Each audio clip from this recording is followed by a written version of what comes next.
नमस्कार, मैं हूं शरद द्विवेदी और उस खास कार्यक्रम में जो युवाओं पर केंद्रित है, बोलो बोलो मुंह तो खोलो, उसमें आपका बहुत बहुत स्वागत है।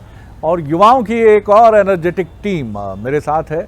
विषय बड़ा महत्वपूर्ण है, थोड़ा मुझे चिंता में भी डाल रहा है, लेकिन हम सब बहुत समझदारी से, ये मैं दबाव नहीं डाल रहा हूं अपनी युवा टीम के ऊपर और अपने ऊपर भी, हम सब बहुत समझदारी से, और यही भारत की, मध्य प्रदेश की हम सब की परंपरा है कि हम आती हैं चुनौतियां, लेकिन हम उनसे बड़ी समझदारी से निकल जाते हैं। आज इस कार्यक्रम में हम युवाओं के साथ जिस विषय पर बात कर रहे हैं, दो घटनाओं की तरफ मैं आपको ले जाता हूं। पहली घटती है झारखंड में, जहां एक धर्म को मानने वाले विद्यार्थियों की संख्या 75% से अधिक है और उनका कहना है कि उनकी धार्मिक मान्यता के अनुरूप कक्षा में प्रार्थना करने की अनुमति उनको दी जानी चाहिए, क्योंकि कक्षा में उपस्थिति की दृष्टि से वो बहुसंख्यक है।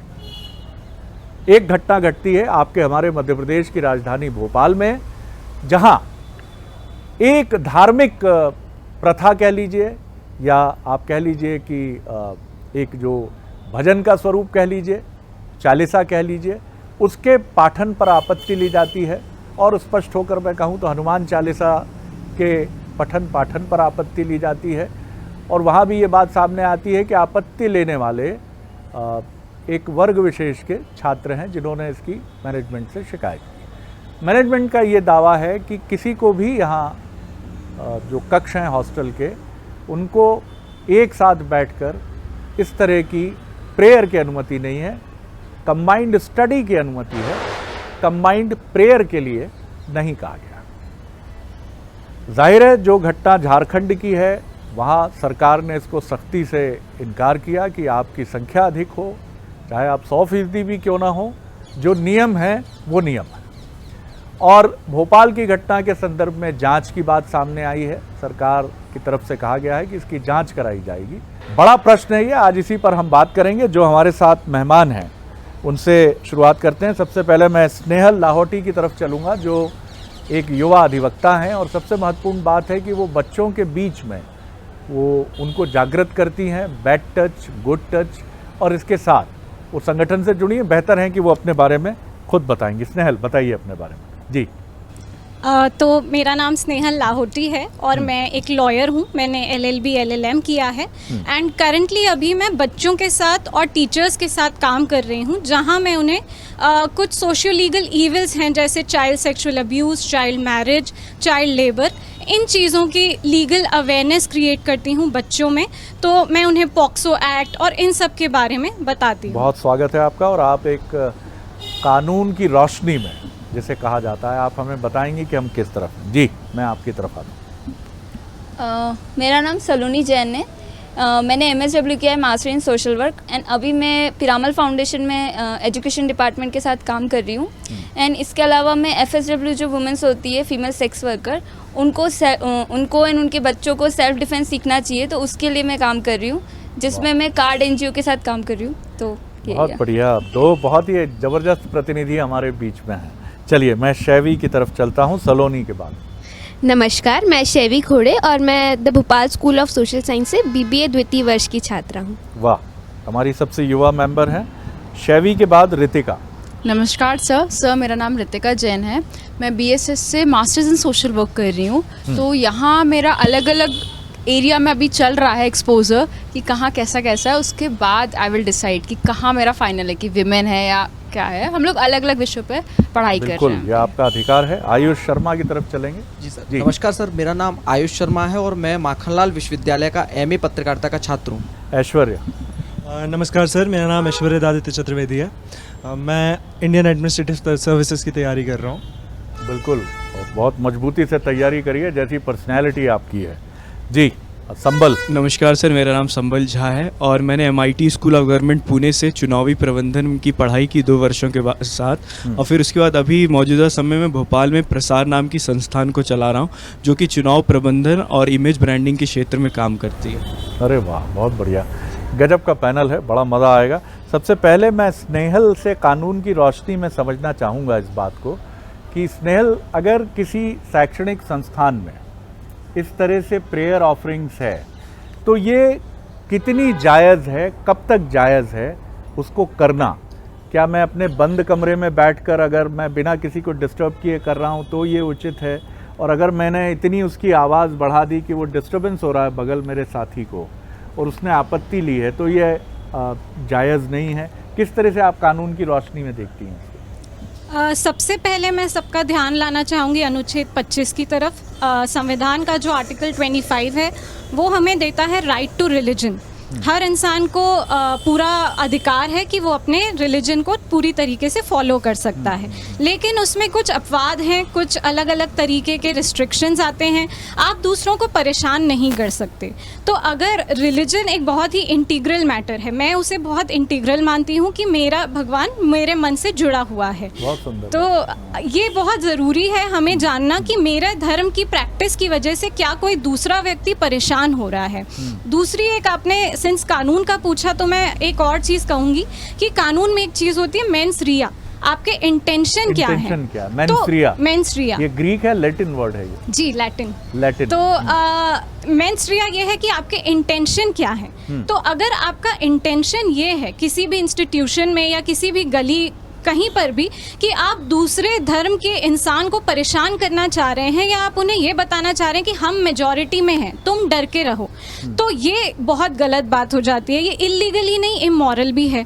लेकिन अगर वो प्रैक्टिस जो है वो मैं पूरी श्रद्धा के साथ कर रही हूँ, बिना किसी को परेशान किए कर रही हूँ, तो बिल्कुल वो मेरा धर्म का अधिकार है।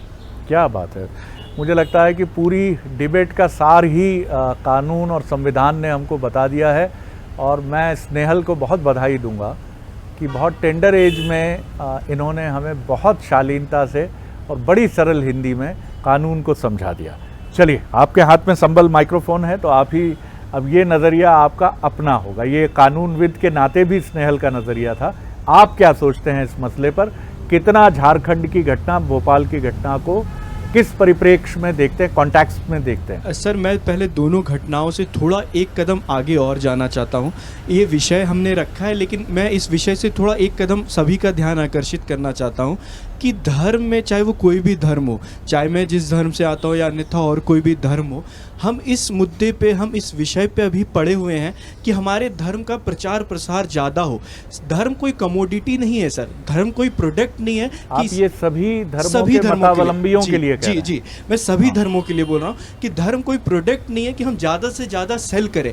उल्टा जो धर्म के जो मठाधीश हैं या फिर कोई भी जो धर्म के बड़े लोग हैं, उन्हें ये सोचना चाहिए कि आपके धर्म के जो पालन करने वाले लोग हैं, अभी अगर रिसेंट आंकड़ों की बात करें तो धर्म में ही मेरे जैसे युवा, मैं जैसे अपने धर्म आस्था में विश्वास रखता हूं, लेकिन कोई ज़रूरी नहीं कि सामने वाला युवा किसी भी वो धर्म से, वो उस धर्म में आस्था विश्वास रख रहा हो। क्या हमारे धर्म इतनी कमज़ोर हो गई है कि हम उन आस्था और विश्वासों को भी कायम नहीं रख पा रहे हैं? तो सबसे पहले विश्वास बना रहे, आस्था बनी रहे, तब उसकी बाद उसको हम किस तरह से आगे बढ़ा रहे हैं, ये दूसरा सवाल है। तीसरी बात मैं इसमें ये जोड़ना चाहता हूँ कि हमारे धर्म में लिखा है धार्यते इति धर्मा, मीन्स जो भी चीज़ धारण करने योग्य वो धर्म है।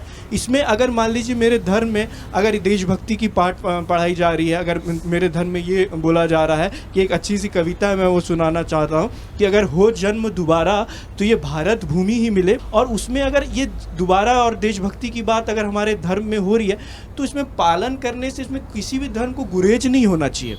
जी, लेकिन आपकी बात से मैं किसी बहुत ऐसे निष्कर्ष पे नहीं पहुंच पाया। आपने पहले बड़ी अच्छी बात की कि धर्म की ब्रांडिंग में कुछ लोग जुट गए, सभी धर्मों के मतावलंबी जी। लेकिन अगर कोई इससे असहमत है कि धार्येति धर्म सनातन परंपरा की धारणा, मैं असहमत हूं, तो मुझे उसकी असहमति का सम्मान करना चाहिए या इस पर अड़ जाना चाहिए कि धार्येति धर्म की ही भावना बिल्कुल सच्ची है?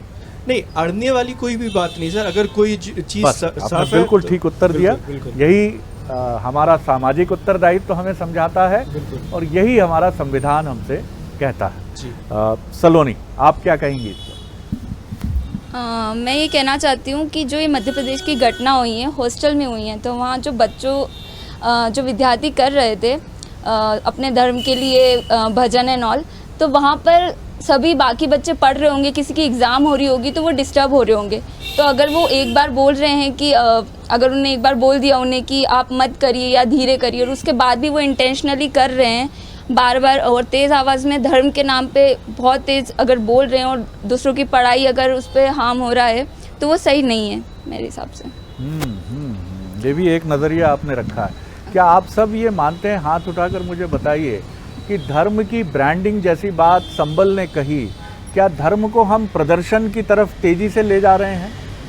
क्या आप ये महसूस करते हैं कि ऐसा हो रहा है? आप सहमत हैं? आप सहमत हैं? शैवी, आप असहमत हैं? आप भी सहमत हैं? आप भी सहमत हैं? आप मतलब एक सिर्फ शैवी असहमत हैं? आपका अधिकार है, संविधान कहता है ये। इस पर स्नेहल बहुत अच्छी रोशनी डालेंगी और ये बहुत गर्व और बहुत उसकी बात है कि आपने इतने सारे उठे हुए हाथों के बीच अपनी असहमति को दर्शाया है।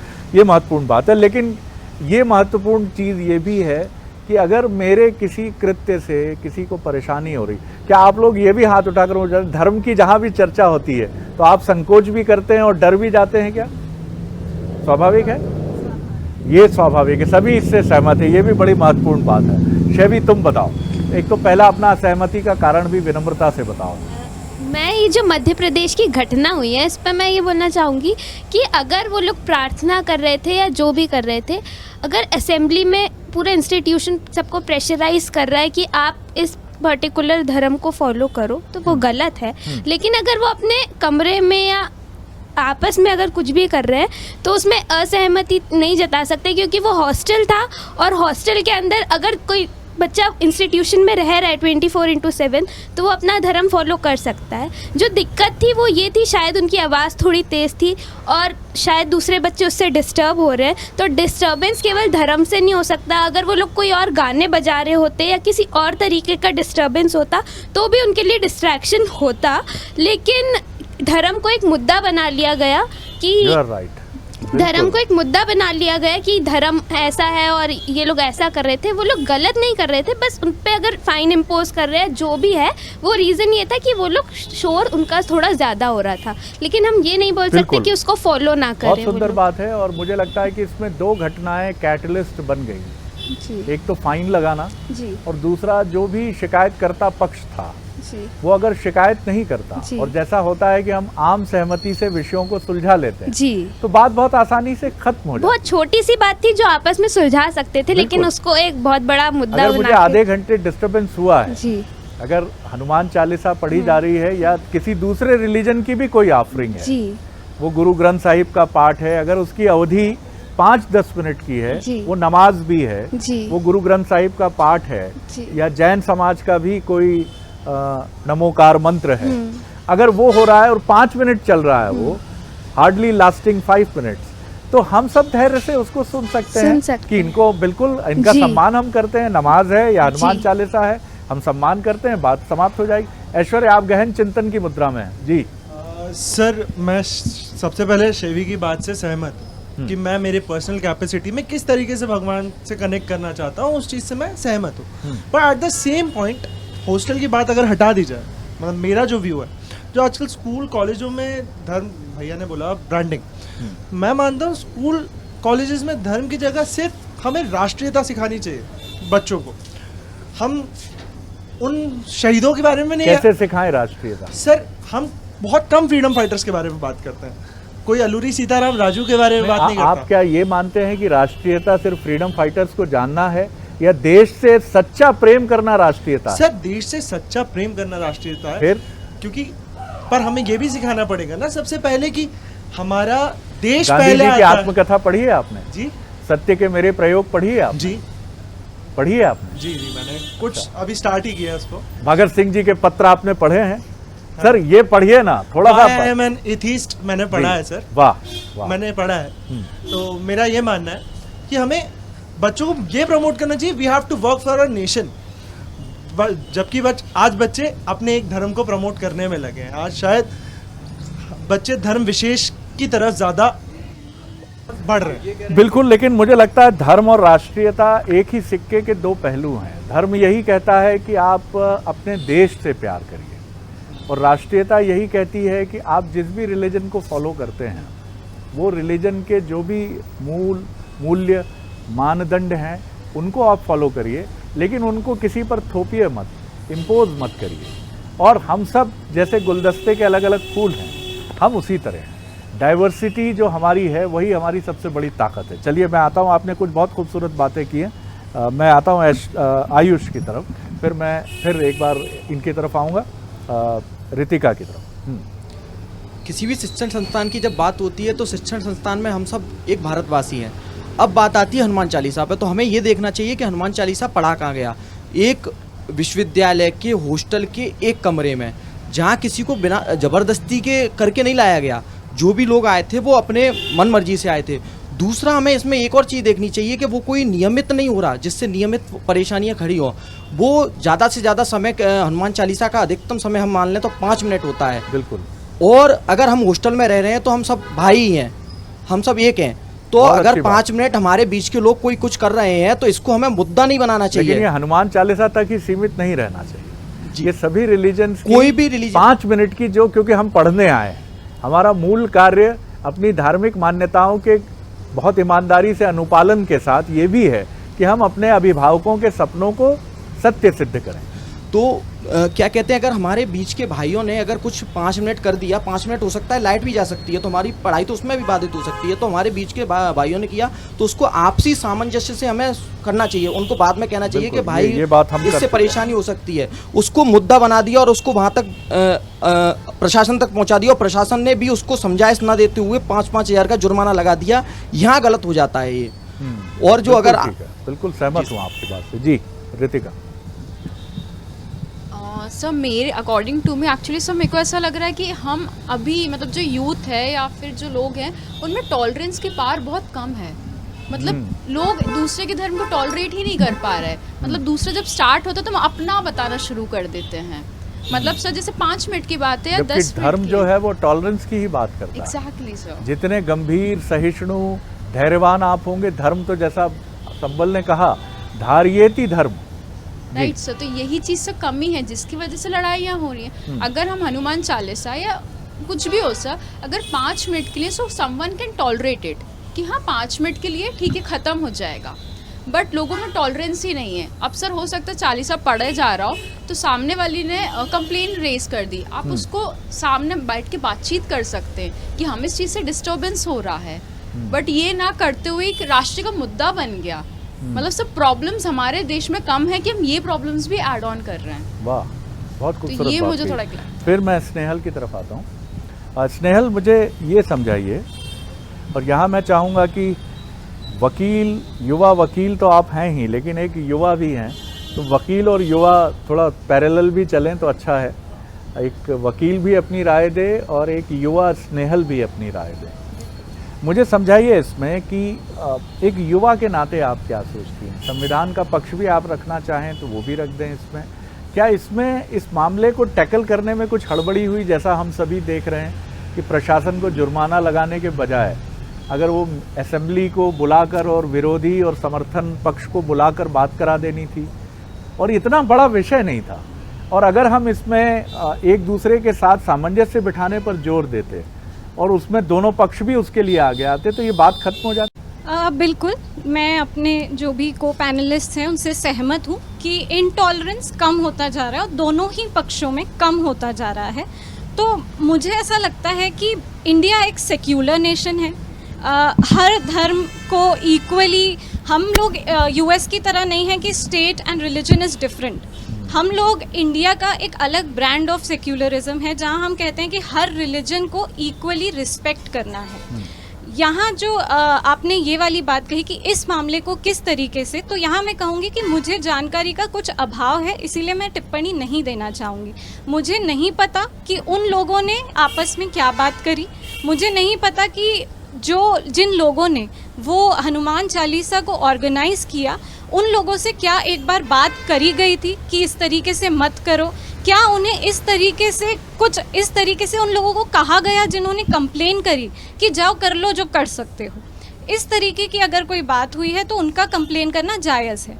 अगर उन्होंने सिर्फ ये सोचा कि नहीं हनुमान चालीसा हो रही है, हमारे धर्म में ये अलाउड नहीं है, हम इनटॉलरेंट हैं इसीलिए हम कंप्लेन कर रहे हैं, तो ये गलत है।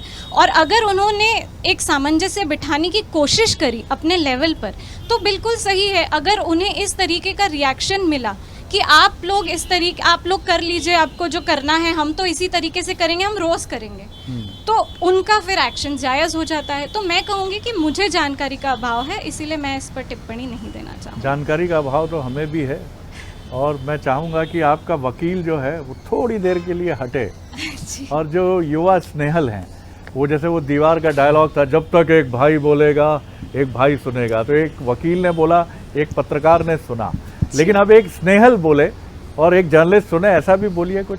ये बिल्कुल ठीक है आपका कि संतुलन एक कानूनी पक्ष का यही है कि मुझे जानकारी नहीं है, लेकिन बिना जानकारी के भी कई बार कुछ विषयों पर अनुमान के सहारे बोलना पड़ता है। आपका अनुमान क्या कहता है, आपका विश्लेषण क्या कहता है?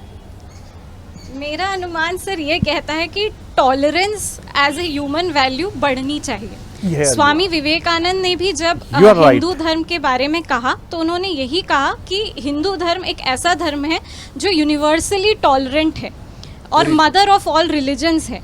तो स्वामी विवेकानंद के मैं बहुत फॉलो करती हूँ उन्हें, तो मुझे ऐसा लगता है कि हर इंसान को अपने अंदर सहनशीलता बढ़ानी चाहिए। क्या बात है, मुझे मैं सोचूंगा इस पे एक क्लैपिंग छोटी सी होनी चाहिए। बहुत खूबसूरत उत्तर हमें मिला है जो हमें बिल्कुल ध्यान रखना चाहिए। और विवेकानंद वो मनीषी हैं जिन्होंने शिकागो धर्म संसद में इस सनातन परंपरा की धर्म ध्वजा पताका को, धर्म क्या कहूँ मैं उसको, जो एक यूनिवर्सल थॉट है जो हर रिलीजन में इक्वली हमें मिलता है, लेकिन हम उसको देखना कई बार पता नहीं चाहते हैं। ऐसा कहने में मुझे संकोच नहीं। संबल सर, मैं इसके समाधान पक्ष पे आऊँ सर, तो इसका समाधान सबसे सटीक ये हो सकता है कि जो मुझे लगता है कि मनुष्य और रोबोट को इसी चीज़ में फ़र्क करता है कि रोबोट में जो चीज़ फीड की कर दी जाती है वो वैसा ही सोचता है। मनुष्यों में निर्णय लेने का, मनुष्यों में दो चीज़ों के बीच में अंतर करने की बहुत बड़ी एक योग्यता होती है और कला होती है। तो मेरा ये मानना है कि हर व्यक्ति को, चाहे वो जन्म से किसी भी धर्म में पैदा हुआ हो, अगर मान लीजिए अगर हिंदू धर्म में पैदा हुए वाले व्यक्ति को उसके खुद के विवेक से ये लग रहा है कि मुसलमान धर्म खूबसूरत है, तो वो उसकी स्वतंत्रता है कि वो मुसलमान धर्म को माने। उस पर जबरन भी ये ना थोपा जाए कि नहीं नहीं तुम तो हिंदू धर्म में ही रहो। और यही चीज़ अगर मुसलमान धर्म वाले व्यक्ति को लग रहा है कि हिंदू धर्म की, इस्लाम धर्म के व्यक्ति को लग रहा है कि हिंदू धर्म की ये चीज़ें खूबसूरती है, तो मैं इस्लाम धर्म की, हिंदू धर्म की ओर जाना चाहता हूँ, तो वो भी उसकी स्वतंत्रता है। तो अगर इसको हम आगे और जजमेंट की ओर ले जाना चाहें तो मेरा ये मानना है कि जो एक दो बीच के बीच में जो डेलिब्रेशन की बात होती है, दोनों के बीच में निर्णय की बात होती है, वो होना चाहिए। बिल्कुल। और खुद ही जांचने की होनी चाहिए चीज़ें सर। देखिए, ये भारत है, ये भारत का संविधान है। जी ऐश्वर्य सर, मेरा मानना है आज शायद हम वसुधैव कुटुंब, हाँ, उस भावना को हम भूल रहे हैं। वो भावना वापस बढ़नी चाहिए, क्योंकि आज का व्यक्ति इंटॉलरेंट हो रहा है। हमें इंटॉलरेंस को खत्म करना चाहिए। कैसे ऐश्वर्य, क्या हमें अपने पाठ्यक्रम में ऐसे विषय रखने चाहिए जहां धर्म के मूल स्वरूप को हमें समझाया जाए? क्योंकि अभी क्या है, धार्मिक संस्थान कई हो जाते हैं, मैं नहीं कहना चाहूँगा उस पर बहुत अधिक, क्योंकि वो एक अलग विवाद का विषय हो जाता है, लेकिन कई बार आरोप लगता है कि इस संगठन में पढ़ा व्यक्ति एक नज़रिए से संचालित होता है। तो हमें शिक्षा का एकीकरण करके, यूनिफिकेशन करके हर इस देश के हर नागरिक के लिए, उसके बच्चे के लिए अनिवार्य करना चाहिए कि धर्म का वो ग्लोबल स्वरूप जिसकी बात स्नेहल ने की और आपने की। सर, जब मैं नासमझ था तो मेरे लिए कोई धर्म नहीं था, सब मेरे दोस्त थे, और जब मेरे में समझ आई तो लोगों ने धर्म दिखा दिया। बड़ा गुरु, आपने ताली होनी चाहिए इस पर। तो आपने बड़ी गहराई की बात की कि जब तक हम वो चीज़ नहीं समझते हैं तो कहीं कुछ बाधा नहीं, समझ कई बार प्रॉब्लम पैदा कर देती है। जी सर, बचपन में तो मेरे सारे दोस्त थे, मैं नाम से जानता था, चाहे आदिल हो, चाहे मार्टिन हो, चाहे मैं हूँ, चाहे कोई भी हो। मैं एक बहुत अच्छी बात कहता हूँ, मैं सोच भी रहा था, मेरी बहन खान है, मेरा प्यार पंजाबी, मेरी माँ पंडित है और दिल से मैं हिंदुस्तानी। अगर ये भावना हर बंदा लेके चले अपने अंदर कि मैं एक समाज का हिस्सा हूं। कौन सी चीज़ रोकती है आपको? अब बड़े हो गए तो क्या समझदारी सिखा दी गई आपको? क्या रोकता है अभी भी? वो बचपन कहाँ खो गया? सर, बचपन मेरा तो आज भी वही चल रहा है, पर आज मैं देखता हूँ मेरे दोस्तों का पता नहीं, मेरे से बात करने का तरीका बदल गया है। शायद वो मुझसे आज उस ऐश्वर्य की तरह बात नहीं करते जो आज से स्कूल में किया जाता था। ऐश्वर्य वही, हाँ, क्या और लंबू आ गया, आज नहीं मिस्टर ऐश्वर्य आए हैं, उनसे एक लिमिट में बात करनी है मुझे। वो हो गया, वो एक पर्टिकुलर रिलीजन के अनुयायी है। जैसे जैसे हम बड़े होते हैं हमें ये सिखा दिया जाता है कि हम हिंदू हैं, हम मुसलमान हैं, हम सिख हैं, हम क्रिश्चियन हैं, हम जैन हैं, हम ये हैं, हम वो हैं, हम भारतीय नहीं रह जाते, जिसकी बात आप कह रहे थे कि हमारा परिप्रेक्ष्य ये नहीं होता। हाँ। सर मैं एक बात आखिरी कहना चाहूँगा, शायद ये इशू किसी ने ध्यान नहीं दिया या मैंने सिर्फ ध्यान दिया है। आजकल कॉलेजेस में मैं ये चीज़ देखा, मैंने भोपाल के कुछ कॉलेजेस में या बहुत जगह किया कि लोग अपने कुछ धर्म विशेष के लोग या धर्म विशेष के हिसाब से लोग दोस्ती बनाने लगे, ग्रुप्स अलग बैठने लगे। बिल्कुल गलत है, बहुत अच्छी बात आपने उठाई है। और कॉलेजेस में भी ये चीज को ध्यान नहीं दिया जा रहा है। Colleges should focus on this कि डिफरेंट रिलीजन्स के लोग अलग अलग ग्रुप्स में ना बैठे भाई, सबको मिक्स करना है, अलग अलग नहीं बिठाना है हमें। Yes, we have to unify them and that's why I always talk और ये about the हमारे nationalism। पेरेंट्स से आनी चाहिए ये बात। ये हम किसी भी आय वर्ग के हों, कहीं भी रहें, हम क्या कहेंगी सलोनी आप? मेरे हिसाब से बात नज़रिए पे डिपेंड करती है। अगर इस चीज़ से धर्म को नहीं जोड़ा जाता तो इतनी बड़ी बात नहीं होती, पहली चीज़। एंड एग्जांपल के तौर पे जैसे हम देखते हैं कि हॉस्टल की घटना है, तो जैसे अगर कोई भी बर्थडे पार्टी है, तो बर्थडे पार्टी होती है तो वहाँ पर भी स्पीकर या कभी गाने बजाए जाते हैं, मतलब आपस में ही, तो उस टाइम टॉलरेंस वाली बात नहीं आती। उस टाइम उस चीज़ को वहीं, उस मुद्दे को वहीं ख़त्म कर दिया जाता है कि ठीक है थोड़ी देर बर्थडे पार्टी है, वो सेलिब्रेट कर रहे हैं, उसके बाद वो चुप हो जाएंगे। लेकिन अगर वो जानबूझ के उसको बार बार आगे करे या उस टाइप की चीज़ें हो, तो फिर वो मुद्दा बनता है। छवि, क्या आपको नहीं लगता कि ये सिर्फ निबंध हो गया हमारे लिए? आज हम जिस तरह की, जो ऐश्वर्य ने बहुत सच्चाई की ज़मीन पर खड़ी होकर बातें की, कि आज हमें ही सिखाया जा रहा है कि आप ये हो जाओ, आप वो हो जाओ, और सिखाने वाले सब नहीं हैं। अगर कहीं कुछ ऐसी चीज़ें हैं जो हमें अलग कर रही हैं, तो जोड़ने वाले लोग कहाँ हैं? समाज ही तो है जोड़ने वाला। हम आपस में हम ही लोग हैं जो उस चीज़ को जोड़ सकते हैं, और किसी भी धर्म से पहले भारतीय बन के और ये छोटे छोटे मसलों पे लड़ाई छोड़ के हम एक अच्छे नागरिक होने का परिचय दें। वाह, बहुत क्यूट आपकी सलाह है। हाँ जी ऐश्वर्य, फिर मैं रितिका के साथ आके क्लोज करूँगा। किसी के मन में कुछ होगा तो मुझे बताइएगा, कुछ सेकंड्स के लिए मैं मौका दे सकता हूँ। हमें एक तो कट्टर नहीं होना चाहिए और दूसरा वर्गीकृत नहीं होना चाहिए। हमें हर तो नहीं है ना सर? नहीं, हमें वर्गीकृत है ना कट्टर है जी। और हमें अपने जो आसपास है उन सबके बीच में रहना चाहिए। और सबसे बड़ी बात है, जो अगर समाधान चाहिए तो अपनी आपसी समझ को हमें अपना बढ़ाना चाहिए। आपसी समझ जितनी अच्छी मजबूत होगी उतने अच्छे नहीं रहेंगे अपने बात में। और अगर कोई विषय आया है तो विषय को निपटाने की तरफ जाना चाहिए, ना कि मुद्दा बनाने की ओर हमें बढ़ना चाहिए। जैसे हमारी पंच परमेश्वर नाम की व्यवस्था होती थी जी, कि मामला कोर्ट तक भी नहीं जाता था, गांव में ही ग्राम सभा पंचायत उसको निपटा देती थी। उसके पीछे आज के जो युवा वर्ग है और उसका और बुजुर्ग वर्ग से दूरी हो गई है, वो सबसे बड़ा कारण है। बिल्कुल ठीक कहा आपने जी। सर मेरे को ऐसा लगता है कि जब हम धर्म की बात कर रहे हैं, मतलब ये हमारे राष्ट्र में धर्म है, इस चीज़ से हम नहीं झुकला सकते। तो ये दोनों की रिस्पॉन्सिबिलिटी, अगर पेरेंट्स हैं तो उन्हें बच्चों को सिखाना चाहिए कि हम इस धर्म के हैं, बट हमारे राष्ट्र में इतने इतने धर्म हैं और आपको सबको एज अ रिस्पेक्टफुली देखना है। आप भले ही अपना फॉलो करो, बट आप दूसरों को डिसरिस्पेक्ट नहीं दे सकते। यही इंस्टीट्यूशंस की बात आती है कि अगर हम स्कूल्स में पढ़ते हैं या कॉलेजेस में पढ़ते हैं, तो सबकी, जैसे सब मैं जैन हूँ तो शायद मेरे धर्म में कुछ दूसरी मान्यताएं हैं, अदर कास्ट में अलग हैं, बट इससे हमें दुश्मनी नहीं होनी चाहिए कि हम ये मानते तो वो ये मानते, तो हमें कट्टरता आ गई। शायद मेरे को ऐसा लगता है कि स्कूलों को विज़िट कराना चाहिए कि आप हर धर्म को विज़िट करो, आप सबको समझो कि सबकी बुक्स क्या बोलती हैं, सबके मौलवी जी क्या बोलते हैं या पंडित जी क्या बोलते हैं। क्योंकि सब पर्सनली मैं एक ऑर्गेनाइजेशन से बिलोंग करती हूँ, हमने ये किया है। बड़ा सवाल यही है कि फिर ये पंगा है कहाँ सर? ये बाधा, ये ऑब्स्ट्रक्शन, ये अवरोध कहाँ से आ रहा है? जाहिर तौर पर कुछ नासमझी है हमारे भीतर। घर से मस्जिद है बहुत दूर, चलो यूं कर लें, किसी रोते हुए बच्चे को हंसाया जाए। रिलीजन यही तो कहता है सर, धार्येति धर्म भी तो यही कहता है। जो मनुष्यता को, ह्यूमैनिटी को धारण करता है वही धर्म है। मुझे बहुत अच्छा लगा आपसे बात करके। मैं मन से आप सबको प्रणाम करता हूँ। आप सबसे बात करके और आपका कॉन्फिडेंस और आपका आत्मविश्वास देखकर मुझे बहुत अच्छा लगा। मैं उसको शब्दों में व्यक्त नहीं कर सकता। आप सबके उज्जवल भविष्य की कामना। बहुत बहुत बधाई आपको। और एक शानदार चर्चा के बाद मुझे दीजिए इजाज़त। मज़ा आ गया मुझे आज। और फिर अगली बार अगले एपिसोड में एक और सब्जेक्ट लेकर आपके सामने उपस्थित होंगे। नमस्कार।